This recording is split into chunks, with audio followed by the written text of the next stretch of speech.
Assalamualaikum warahmatullahi wabarakatuh. Alhamdulillah. Alhamdulillahilladzi hadana lihadza wa ma kunna linahtadiya laula an hadanallah. May yahdihillahu fala mudhillalah wa may yudlilhu fala hadiyalah. Asyhadu an la ilaha illallah wahdahu la syarikalah wa asyhadu anna Muhammadan abduhu wa rasuluh sallallahu alaihi wasallam la nabiyya ba'da amma ba'du. Qala rabbi shrah li sadri wa yassir li amri wahlul 'uqdatam min lisani yafqahu qawli. Bapak-bapak, ibu-ibu, amang-mambo, bapak kasadonyo, jamaah subuh nurul jihad yang Allah muliakan dan Allah rahmati. Pertama sekali puji serta syukur kita ucapkan atas kehadiran Allah Subhanahu wa taala. Alhamdulillah kita masih Allah berikan nikmat kesehatan, nikmat kesempatan, nikmat iman. Masih talok dewa melangkahkan kaki awak, panggilan dari iman melalui kudrat dan iradat dari Allah Subhanahu wa taala, kita melaksanakan sholat subuh secara berjamaah dan dilanjutkan dengan majlis ilmu atau majlis taklim subuh. Salam dan salam kita kirimkan kepada arwah junjungan kita, yakni Nabi besar Mustafa Muhammad sallallahu alaihi wasallam yang telah berjuang penuh dengan keikhlasan, penuh dengan ketulusan, membawa umat manusia dari zaman kebodohan menuju zaman yang berilmu pengetahuan seperti kita rasakan sampai saat ini. Bapak-bapak, ibu, kaum muslimin dan muslimat jamaah subuh Nurul Jihad yang dimuliakan Allah. Kita lanjutkan ulang kaji kita membaca Al-Quran surah Al-An'am. Kini ayat 93 lena. Patang waklah mengaji bahwa Al-Quran yang wak baca yang Allah turunkan itu kitab yang penuh keberkahan. Jadi mengaji wak baca Al-Quran, wak talaah, wak pelajari isi kandungannya. Itulah nandewa namanya mau ulang kaji awak Al-Quran wak baca, lalu kemudian wak pahami isi kandungan Al-Quran. Kini surah Al-An'am ayat 93. A'udzu billahi minasyaitonir rajim. Bismillahirrahmanirrahim. Wa man azlamu mimman iftara 'ala Allahi kadziban aw qala uhiya ilayya wa lam yuha ilayhi syai'un wa man qala sa'unzilu mithla ma anzalallah walau tara idzal zalimuna fi ghamaratil mauti wal malaikatu basitu aydihim akhriju anfusakum al yawma tujzauna 'adzabal huni bima kuntum taquluna 'ala Allahi ghairal haqq wa kuntum an ayatihi tastakbirun. Shadaqallahul azim. Surah Al-An'am ayat 93 Allah berfirman, wa man azlamu. Siapakah yang paling zalim, yang paling aniaya?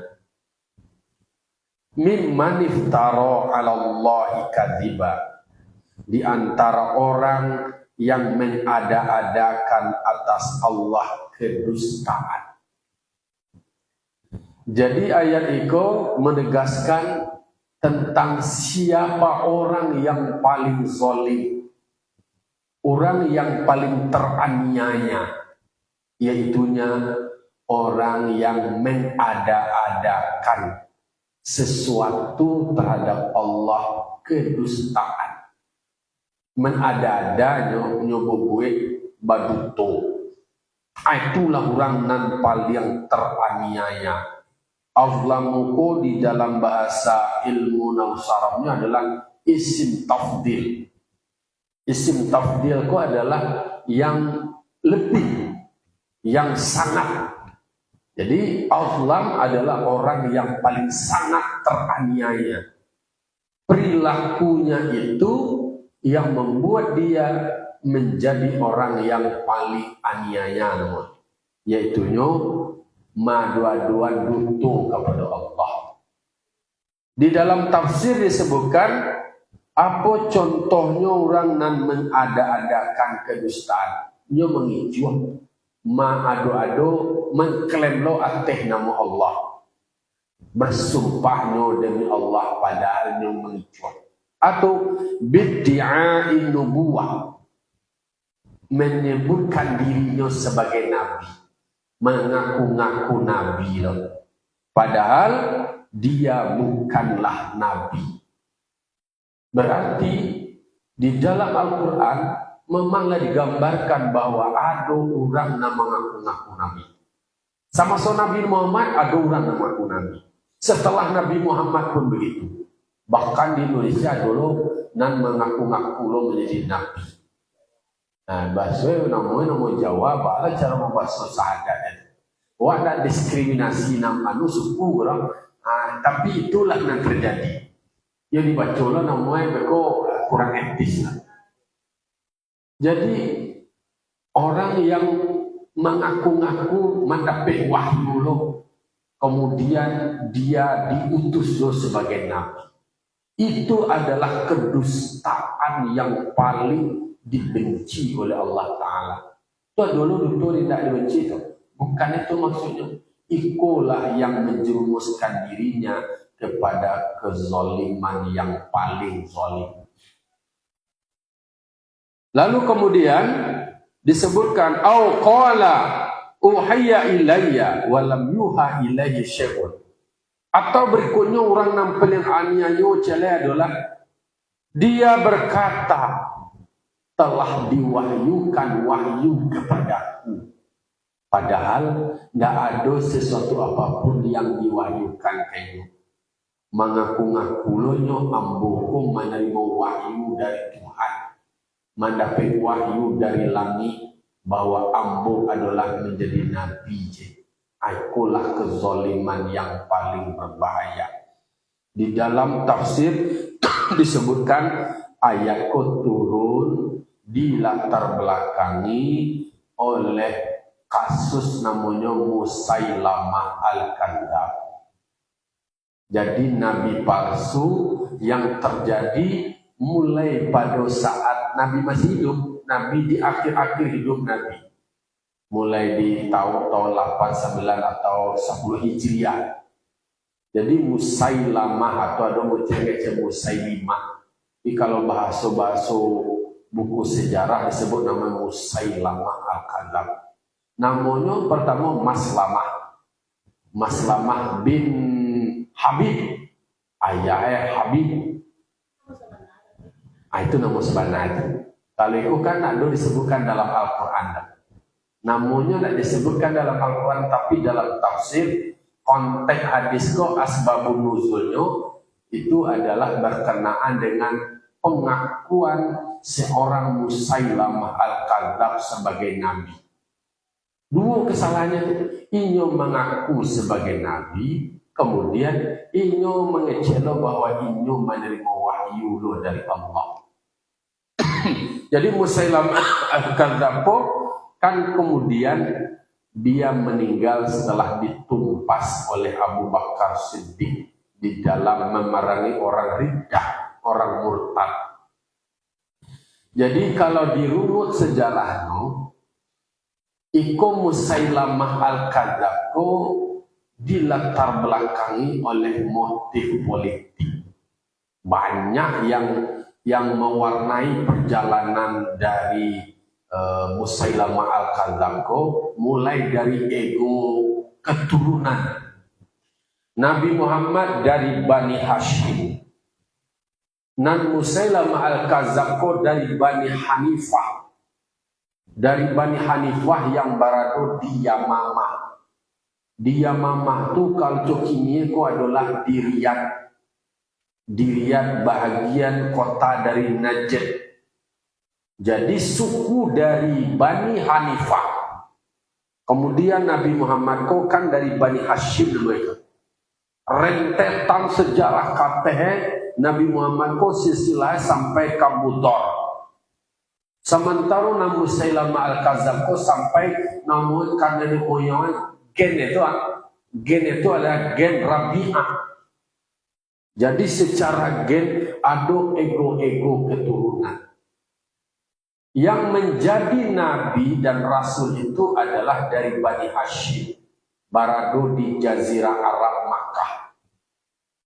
Sementara Nabi Musailamah al-Kadzdzab mulai dikenalnya itu ketika kelompok atau suku dari Bani Hanifah datang ke Nabi ketika Nabi sudah hijrah di Madinah.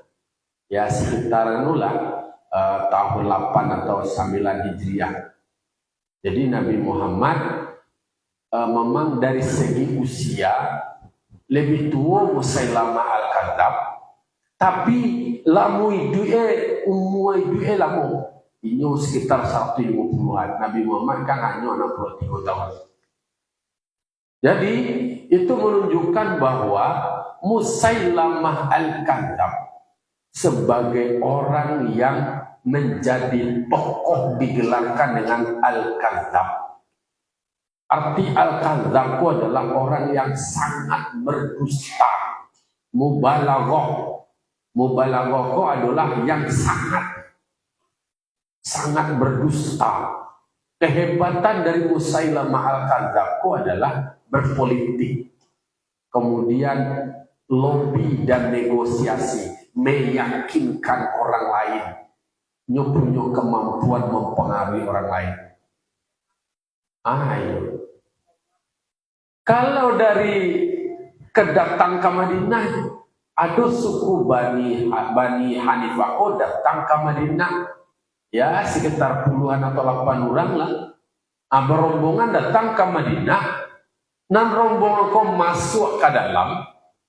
Naninyo kau hanya mau ni namanya kau pakakeh rombongan apa itu tadi. Tak masuk menemui Nabi, nak kau bertemu dengan Nabi. Nan lain masuk kemudian Islam mengikrarkan keislamannya, bersyahadat di hadapan Rasulullah. Nan beliau ko tadi hanya monggok di luar, mau nian mau nian tas, mana mau perjalanan untuk menemui Nabi itu ada barang tak di luar, ada dua di luar. Ceritalah beliau dan orang-orang nama-nama Nabi ko bahwa beliau ko dari Bani Hanifah. Kok kami nalah masuk kamari, ada kawan kami yang menunggu di luar. Dan Nabi namanya kan memuji dan mengapresiasi orang nalah tibo. Lalu kemudian siapapun yang menunggu di situ bisa saja ini lebih baik. Nan beliau kan ada bertemu dengan Nabi Muhammad, dek rombongannya kok tadi namanya sebutan dari Nabi, mau nalaki mau kamari, nama sebutnya Nabi maupun berprofesi di luar mau dia juga adalah baik.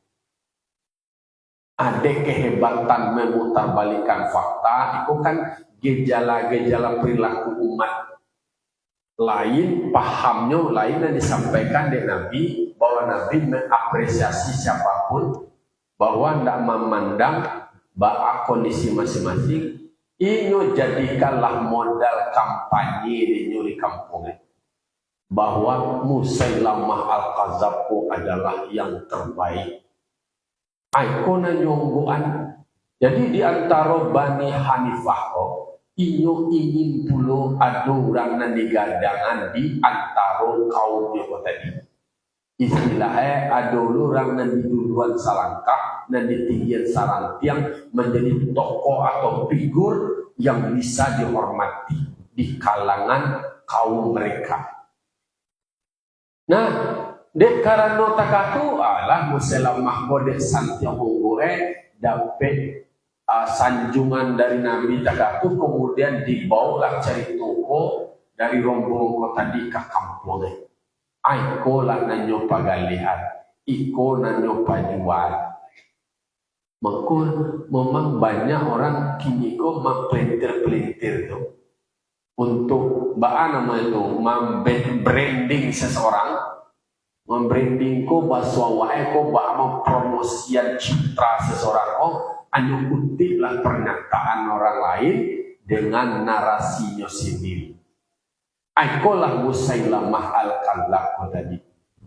Sehingga Musailamah al-Kadzab dengan gayanya yang apa namanya itu, kecil orang kini kok daya tarik itu tinggi, daya magnet itu mengecilnya juga terkesima orangnya. Orator lah atau memang pesonanya itu luar biasa. Sehingga mencari gaya takatu pengakuan dari kaum kelompoknya tadi, dari Bani Hanifah tadi sangat percaya kayaknya sampai-sampai beliau tadi menjadi orang yang dihormati dan disegani. Lalu satu kali dek karano nan masuk Islam dari kalangan Bani Hanifah kok masih terbatas, adalah sahabat Nabi yang orang nyoko adalah juru dakwahnya Nabi Muhammad. Da'ilah dari Nabi Muhammad. Orang pilihan hafal Al-Quran, hadis Nabi. Dan beliau tadi diutus dari Nabi Muhammad untuk berdakwah ke Yamamah. Nagari itu namanya Yamamah. Kabani Hashim. Jadi ada nagari, ada kaumnya di situ. Kabilah-kabilah tak ada dewa ini mungkin kalau dewa kan ada suku Tanjung, suku Kumbang, Jamba dan segala macamnya. Kalau itu adalah suku-suku, adalah kabilah-kabilah. Disuruhlah nama dari sahabatku, namanya ada menyebutkan Nahar Rojel bin Utbah. Ada nama Jan, ada namanya Nuhair Ar-Rajul An-Mu'otrah. Jadi Nahar ko tadi, nan beliau ko adalah penghafal Al-Quran, kemudian hafal hadis, diutus deh Nabi berdakwah ke kampung daripada Musailamah al-Kadzab, yaitunya di Yamamah. Tapi di dalam perjalanan sebelum Nahar ko tadi sampai ke target, ke kalangan masyarakat dari Yamamah diambil, dipotong dulu di Musailamah al-Kadzab. Badan dia nuari lo dipanggil lo bahasa wakini ko ditamui pemukalan mereka kan Musailamah al-Kadzab ko nan orang nanta kamuku. Diumbu elah beliau ko tadi di Musailamah al-Kadzab. Ambu dipanggil lu, didatang ke rumah, ditraktir, didamakan lu, atau baca itu. Aku latar belakang keluarnya hadis kadal fakru ayyakuna kufra. Hampir saja kefakiran itu mengantarkan orang kepada kufur. Disogok oleh Nahar tadi. Hah? Dia kon mungkin Nabi ko Amir adalah juru dakwah Nabi dengan keterbatasan ekonomi, lalu kemudian strategi dari Musailamah al-Kadzab tentu bana juga seluruh orang. Kalau mau berkompromi tolong dakwahkan beko kepada kaum ambo Bani Hanifah bahwa amboko juga adalah seorang nabi. Kecian beko bahwa Nabi Muhammad menyampaikan pesan ke ambo bahwa di samping Nabi Muhammad sebagai nabi adalah jalai namanya Musailamah. Tolong sampai beko nahar aku penting. Kemudian ko lalu ko fasilitas. Beko diiming-imingi dengan lain, dengan harta, tahta, dan wanita. Na'udzubillah summa na'udzubillah. Iko adalah utusan Nabi, juru dakwah Nabi yang ditugaskan. Kalau tak kabasawa ini kok, ada SPT, itu sulit tugas sulit tugas, ditugaskan saudara Nahar untuk berdakwah ke Yamamah, ke Bani Hanifah. Tolong buat laporan mereka. Dalam perjalanan tentu banyak kali-kali ada orang nama nulu mambek. Musailamah kau memang intelijen kuat, insting ala nama kecurang kini kau membaca itu nalurinya untuk memanfaatkan situasi kau tinggi. Kau nanya mainkan dulu, Indo tidak melalui kecilnya, nyo pakai muncul orang lain. Nanya mainkan itu adalah mulut dari utusan Nabi, juru dakwah Nabi, dan akan menyampaikan Islam. Titipan pesannya. Dijual nama Nabi Muhammad bahwa Nabi Muhammad kalau engkau beko memasanan bahwa Nabi Muhammad berpesan adolo Nabi dia mamako namanya Musailamah. Tolong ikuti dulu dan ngablo kece itu yang disampaikan. Semakin terkenalah Musailamah bahwa ini pun adalah sebagai seorang nabi lo. Memang Naharko di dalam suatu riwayat disebutkan pula dari Abi Hurairah, ketika Abi Hurairah duduk dengan Naharko tadi dengan salah seorang sahabat Ansor, Nabi Muhammad mengecek bahwa salah seorang di antara engkau bertiga akan berada di dalam neraka. Iko adalah penghafal Al-Quran, penghafal hadis, orang yang hidup bersama Nabi, kemudian mendengarkan apa disampaikan oleh Nabi. Nabi menyampaikan itu.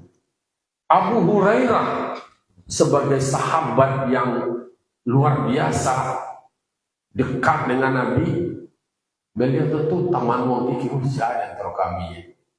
Lalu kemudian ada nan dari kalangan Ansar kalau meninggal dalam keadaan muslim, meninggal dalam keadaan beriman kepada Allah. Tiga berboleh. Abu Hurairah tuh merasa-rasa ke diri linda awak lo masuk dan seorang lekoko. Aku makiru sinah aku tadi. Luar biasa. Melalui mulut ini itu tadi, penduduk dari Bani Hanifah yang semula iko ditugaskan dengan Nabi untuk diajak masuk Islam, kiranya dipelintir, dipengaruhi oleh Musailamah. Berarti kok menjadi pembelajaran dewa, menjadi pembelajaran bahwa di dalam kehidupan memang ada orang yang disetel, ada orang yang disetir. Dan kepentingan seperti itu melalui bahasa orang lain.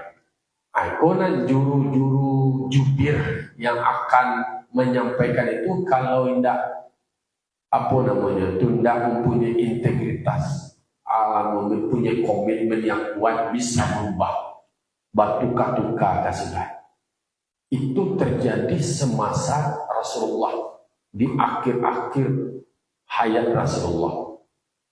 Jadi ada kelompok, ada di antara orang yang juga alim, belajar Al-Quran dan hadis, terjadi pengkhianatan. Apa itu? Tetap semuanya adalah karena harta. Lalu kemudian pengikut dari masyarakat dari Yamamah, kalangan Bani Hanifah, menjadi fanatik kepada Musailamah. Akulah Musailamah. Mandanga takatu dapet kabar dari Nabi, kironya Musailamah kolah kagadang-gadangan. Dulu Musailamah kan dari kalangan agama Nasrani, dari rombongan Yamamah tuh penganut Nasrani sebelum. Jadi nyona dari kalangan kaum mereka tuh lah tak kamu kuyu bahwa eko urang eko lah babangun juga. Nyom anunya kalau ndak tokoh agama, figur tokoh agama dari kalangan kaum Yoko adalah termasuk orang yang terpandang lah. Orang punya bukti, kayu punya kekuasaan, punya pengaruh, punya power. Nah, beliau kok hanya didasarkan jo salah satunya adalah karena iri. Karena dari Bani Mudor, kalangan Mudor, namanya Mudor kok kan kakek-kakek Nabi dari Muhammad, Abdullah, Abdul Muttalib, Hashim sampai kate Mudor namanya. Sampai ke jalur keturunan di Mudor itu tadi, dan ini kan Rabi'ah. Dan ini kok tidak ingin penguasaan itu hanya dari kalangan Quraisy saja. Ini ingin lo dari kalangan mereka. Beliau kolah terdengar kabar lah mendeklarasikan diri sebagai Nabi lo. Maka Nabi Muhammad pun berkirim surat kayaknya. Dia tahu dibuat lah gelar nama Al-Kadzab. Orang sangat berdusta. Makanya karena dua ayat tersebut mengatakan orang yang paling aniaya itu adalah dia menyebutkan au qala uhiya ilayya, bahwa diwahyukan pula kepadaku wahyu. Ayo buat lah ayat-ayat palsu Al-Quran palsu. Ketika ayat bicara soal alam tara kaifa fa'ala rabbuka bi ashabil fil. Kan surah Al-Fil tuh, surah gajah. Ayo buat ayat seorang sendiri lo Al-Fil. Manfil. Wa ma adraka man fid. Nyobuela sendiri. Gajah. Apa tuh gajah? Apa yang dimaksud dengan gajah? Bahasa syairnya gajah tuh pakai balalai panjang. Kemudian apa balalai kok? Belalai kan? Tak katanya menurut persinya sendiri. Telingoy gadang gitu. Kan namun nampak sekali merekayasa mau gue ayat-ayat palsu kecilnya dari Tuhan lo. Jadi tapi ada yang menarik, ada si Tolhah, bukan Tolhah nasabah Nabi. Ini tuh ketika datang penasaran siasi Musailamah Al-Kadzab, Musailamah datang baik ketampe kaum ambo keingin batamu jo Musailamah. Oh, tak boleh disabui Musailamah. Sabunya adalah Nabi Musailamah. Tak mau pandai sabui nama itu. Oh, ambo kalau lo serobok dia nyole nama mau nyabui Nabi lah kecil beliau tadi. Am serobok ditanya Ambaan kau wahai Musailamah, engkau datang pamboko Rahman. Rahman kau lah datang dari Tuhan lo je. Lalu kemudian mengeluarkan manusia dari kegelapan. Mengeceklah beliau pada akhirnya, walaupun Musailamah adalah Al-Kadzab berdusta dan Muhammad itu adalah Nabi yang benar, tapi ambo lebih mendukung Musailamah tadi. Ia babayu pesona pengaruh. Iya, walaupun dia mengakui bahwa Musailamah itu pengicuan. Nah, Nabi Muhammad itu adalah benar, tapi dia lebih memilih Musailamah. Abayang, dia tahu ke pengicuan, tapi lebih memilih itu. Itulah kenyataan dalam keseharian, dalam kehidupan nyata. Lu tentu kadang-kadang benar, kadang-kadang bisa diputar balik orang, bisa diubah ditukar orang, maka jalan biasa di orang lalu, bau ubah ditukar, jadilah dikemas dengan cara-cara yang rekayasa. Jadi makanya disuratinya dia Nabi, dibalik lo dia Nabi, dibalik lo dia Musailamah. Nabi menyebutkan sebagai Musailamah Al-Kadzab hanya berkirim surat kepada Nabi Muhammad. Oh, udah pakai telepon-telepon lain, ada pakai WWA lain.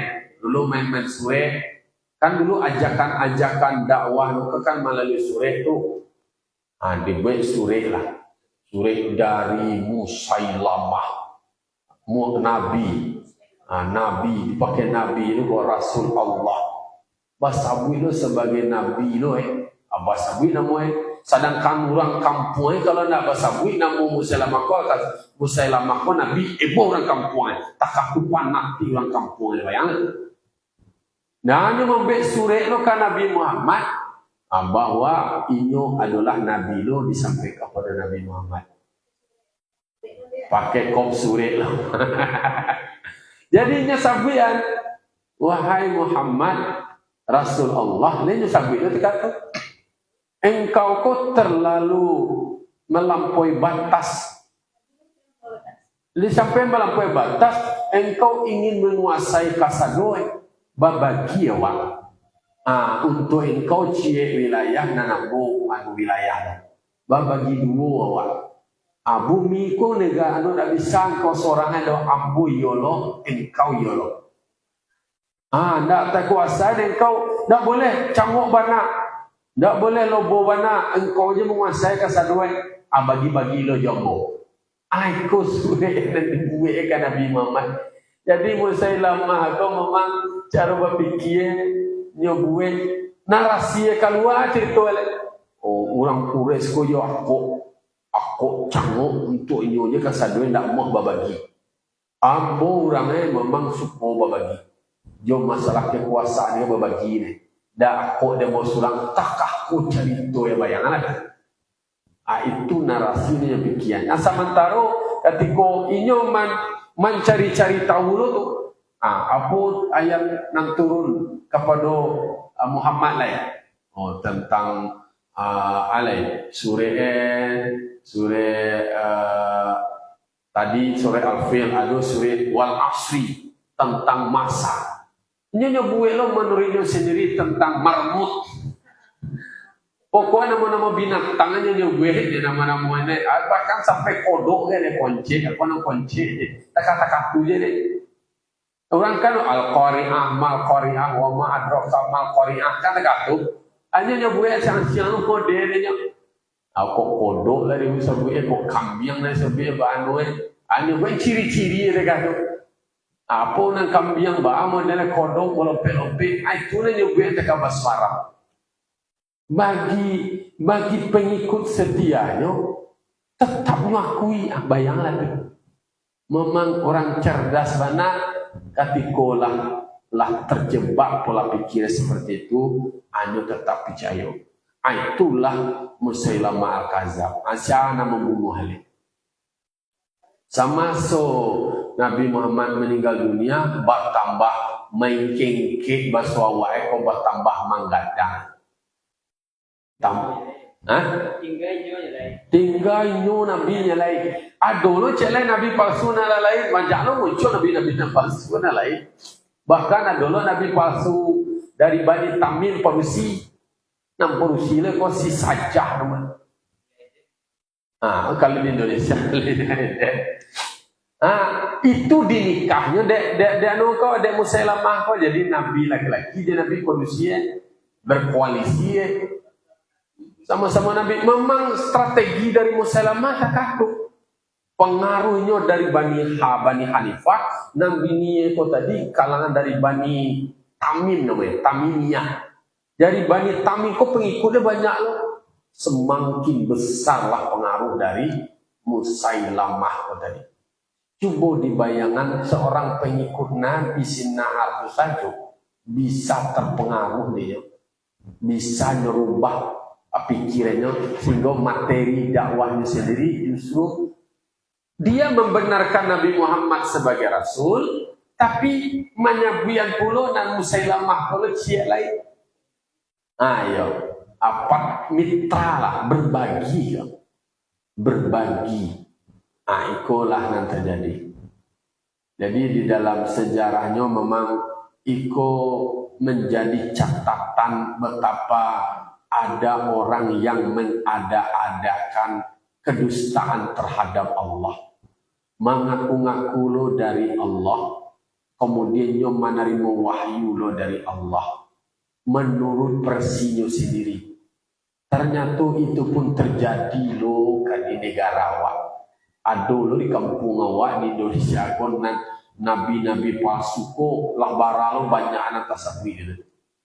Lah macam-macam.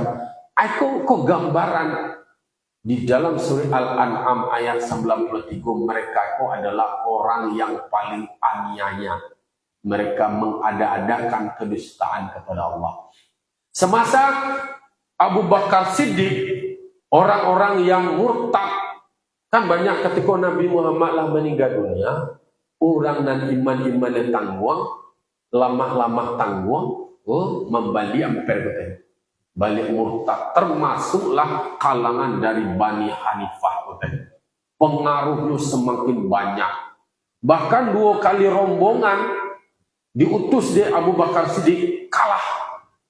Bayangkan itu mulai dari Ikrimah bin Abu Jahal. Aduh anak Abu Jahil namanya Ikrimah, nala Islam loh. Itu pemimpin pertama. Mengalami kegagalan, tidak menang Islam, tidak bisa menaklukkan. Sampai rombongan kedua. Dan benar yang mengalahkan itu adalah pasukan yang dipimpin oleh Khalid bin Walid. Khalid bin Walid. Jadi Khalid bin Walid lah nan istilahnya kok lah gerakan angkat boleh. Tetapi nama membunuh dari Musailamah Al-Kadzab kok bukanlah Khalid bin Walid. Tapi nama membunuhnya namanya adalah Wahsy. Wahsy ko adalah nama bunuh paman Nabi pada saat perang Uhud. Jadi Wahsy ko adalah seorang budak. Seorang budak ya kan. Budak dari namanya dari pemiliknya tuh si Zubair bin Mut'im namanya. Di Utopia bahasa wakili ko di Afrika Timur lah. Ayo lah merdekanya. La dimerdekakan UBM kau merdekanya si Wahsy ko nyo budak disuruh dia nggak samangai bunuh Hamzah. Kalau engkau bisa membunuh Hamzah engkau merdeka. Nah namanya budak abaannya ke merdeka di sosohan yubana didake bawa pusing Nabi paman Nabi ko langsung ditombak dia lu keluar si paru itu. Jadi itulah yang dimakan dek parusi namanya si Hindu. Nan Wahsy ko tadi katiko nyolah masuk Islam. Akhirnya inyolah mengaku le bahasa awak kini ko ingin mahadok bertamu je Nabi Muhammad. Dek Nabi Muhammad menerimanya nak ada masalah. Kalau nyolah Islam tetap Islam. Lalu kemudian memaafkan. Tapi kan melupakannya kok bahasa awak. Mencari inyo tu je takana deh paman. Kalau bahasanya tidak usah lah nampak-nampak banain kau nanti kau Islam iyo oke, kemudian kau lah Islam dimuliakan oleh Allah Taala. Dek Wahsy ko tentu marasoi. Rasoi nak tatabui rasoi kesalahannya walaupun oleh Islam namanya, tapi orang yang dicintai di Nabi Muhammad pamannya Hamzah sejak beliau masuk Islam, sejak beliau menjalani Isra ditemani oleh pamannya si Hamzah tadi sampai dalam berbagai macam perjalanan perjuangan. Iko paman yang dekat dengan Nabi Muhammad. Lalu kemudian iko na dibunuh Wahsy. Tapi Wahsy takah tulu katiko lah meninggal Nabi Muhammad masih takana-kanare. Baale caruele untuk menembus iko membalik jaso takakwa. Nabi nak do menyakitinya padahal inyo lah membunuh paman Nabi. Dak do balik dendam kasih Wahsy kon. Dak do lo membunuh si Wahsy kon. Cuma mencari aja tu agak taibu ya ti Nabi. Ha yo jangan cocok je lah je. Kau yo jalan cocok je nampak-nampak yo agak tanu yo hati ko. Lalu kemudian si Wahsy ko ketika Nabi Muhammad lah meninggal di dalam menumpas orang yang murtad dan memerangi Nabi palsu ko, si Wahsy ko yo bahasa teori Dek karena nyolah membunuh orang yang dicintai dek Nabi, balu supaya nyo bisa membunuh orang yang paling dibenci dek Nabi, yaitu Musailamah. Aikolah si wasiko tadi yang berperan membunuh Musailamah Al-Kadzab. Sama so periode Khalifah Abu Bakar Siddiq. Jadi mangko di dalam surah Al-An'am ayat 93 asbabun nuzulnya, latar belakang turunnya ayat tadi adalah karena Musailamah Al-Kadzab mendakwahkan dirinya sebagai nabi, berarti mengada-adakan dusta terhadap Allah. Inyo pun diutus Allah kece.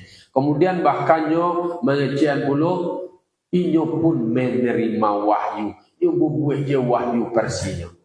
Kata Allah Ta'ala, man qala sa'unzilu misla ma anzalallah. Siapakah orang yang berkata supaya aku diturunkan pula semisal apa yang Allah turunkan? Mereka itu adalah orang yang memperolok-olokkan agama. Mereka berkata, jikalau kami menghendaki, sungguh kami berkata semisal ini. Jadi inilah mengakulah membuat hadis, membuat ayat-ayat palsu. Padahal dikatakan Allah Ta'ala menantang siapa yang mencoba mau membuat Al-Quran, coba buat. Tidak ada yang bisa menandingi. Banyak lucu-lucu dari anak sampai deh. Lucu-lucuan lah. Tapi kadang-kadang itu lucu-lucu bagi nampak nanti kayaknya itu dia terima. Karena Allah Ta'ala sendiri menyatakan, قل لئن اجتمعت الإنس والجن على أن يأتوا بمثل هذا القرآن لا يأتون بمثله ولو كان بعضهم لبعض ظهيرا. Jikalau seluruh jin dan manusia berkumpul, bersatu, berkoalisinya untuk membuat Al-Quran, la ya'tuna bimithlihi, mereka tidak akan mampu membuat Al-Quran sebesar Al-Quran, walaupun bekerja sama pada seluruh jin dan manusia. Bahkan ditantang Allah, wa in kuntum fi raibin mimma nazzalna ala abdina. Jika ada yang ragu, yang meragukan apa yang kami turunkan kepada hamba kami Muhammad, kok ada yang ragu yang telah kami turunkan kepada hamba kami, faktu bimislihi hadzal Quran. Buatlah. Wa in kuntum fi raibin mimma nazzalna ala abdina faktu bimislihi. Cobalah buat. Tidak ada bisa.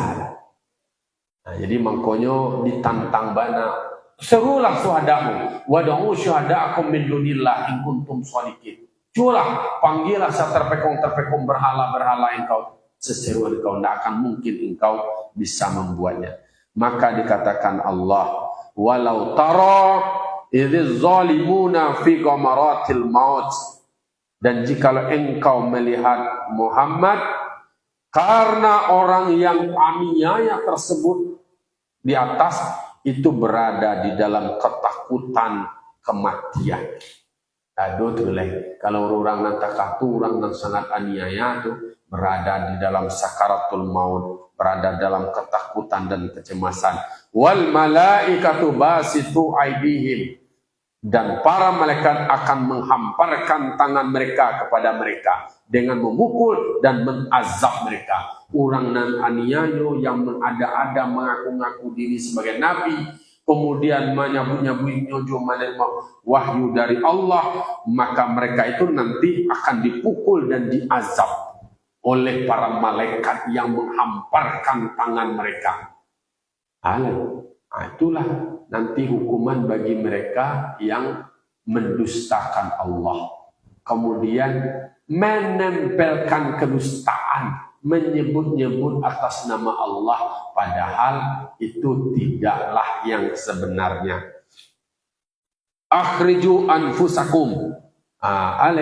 Nyawa itu nanti akan digenggam, akan dicabut, akan ditarik oleh malaikat. Al-yawma tujzauna azabal huni. Pada suatu hari kamu akan dibalasi dengan azab yang hina. Bima kuntum taquluna 'ala Allahi bighairal haq. Dengan apa yang kamu katakan terhadap Allah yang tidak benar. Berarti kan mengada-ada namanya. Menyebutkan seolah-olah datangnya dari Allah. Maka hati-hati. Aku mengecek firman Allah kalau itu bukan firman Allah. Mereka yang mengada-ada itu mereka akan mendapatkan azab yang hina. Akan dibalasi dengan azab yang hina. Mengaku atas nama Tuhan jo, bersumpah dengan nama Tuhan, sementara dia melakukan sesuatu yang tidak benar. Seperti yang menyerukan, mendeklarasikan sebagai nabi, seolah-olah menerima wahyu itu adalah dusta. Wa kuntum an ayatihi tastakbirun. Sementara kamu ada terhadap ayat-ayat Allah, kamu menjadi orang yang takabur, yang sombong, takabur daripada iman. Jadi, Iko mengingatkan betapa dulu sejarah ada yang seperti itu, maka berhati-hati jangan sampai ada kita mengada-adakan sesuatu dusta terhadap Allah. Itu menjadikan dia orang paling aniaya. Kemudian menyebutkan pula seolah-olah dia menerima wahyu. Jangan sampai dulu menyebut-nyebut wahyu loh. Wahyu pula nanti mulai. Mungkin kau mani menantu nama si wahyu tu ya dodo. Kan ada wahyu nama orang. Kau ambil nama terima lo wahyu. Wahyu bukan dari Allah tu nama orang dulu nama si wahyu. Menerima wahyu bukan menerima firman Allah, bukan maksudnya menerima sesuatu dari Allah. Hati-hati memang menyebutkan itu, karena memang tidak ada nabi setelah Nabi Muhammad, tidak ada rasul setelah Nabi Muhammad, tidak ada wahyu yang diturunkan, karena lah disebutkan bahwa al-yawma akmaltu lakum dinakum wa atmamtu alaikum ni'mati wa raditu lakumul islam dinan. Karena lagi ditutui dari kunci pada saat Nabi Muhammad dalam haji di Arafah itu disebutkan, pada hari ini telah aku sempurnakan untukmu agamamu. Aku sudah akan sempurnakan nikmatku terhadapmu. Aku rela, aku redha Islam sebagai agamamu. Ada kunci. Dah boleh bertambah-tambah lagi. Dah boleh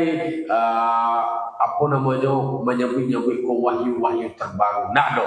Jadi Al-Quran sudah final, sudah selesai. Maka bagi awak tidak boleh mendakwahkan seolah-olah ada wahyu baru lo datang. Kanulah kunci. Al-yawma akmaltu lakum dinakum wa atmamtu alaikum ni'mati wa raditu lakumul islam dinan. Itulah kira-kira yang dapat kita kaji pagi kini surah Al-An'am ayat 93. Banyak pesan-pesan yang terkandung, banyak pembelajaran yang bisa kita ambil. Semoga kita menjadi hamba yang mempelajari wahyu Allah, firman Allah, mempelajari Al-Quran yang sudah final, yang sudah selesai. Tidak boleh wahyu-wahyu tambah-tambahan. Tidak dulu istilahnya amandemen tidak dulu. Karena Al-Quran adalah kitab suci yang sempurna. Fa'tabiru ya ulil absar la'allakum turhamun. Allahumma fiq lakum tariq. Assalamualaikum warahmatullahi wabarakatuh.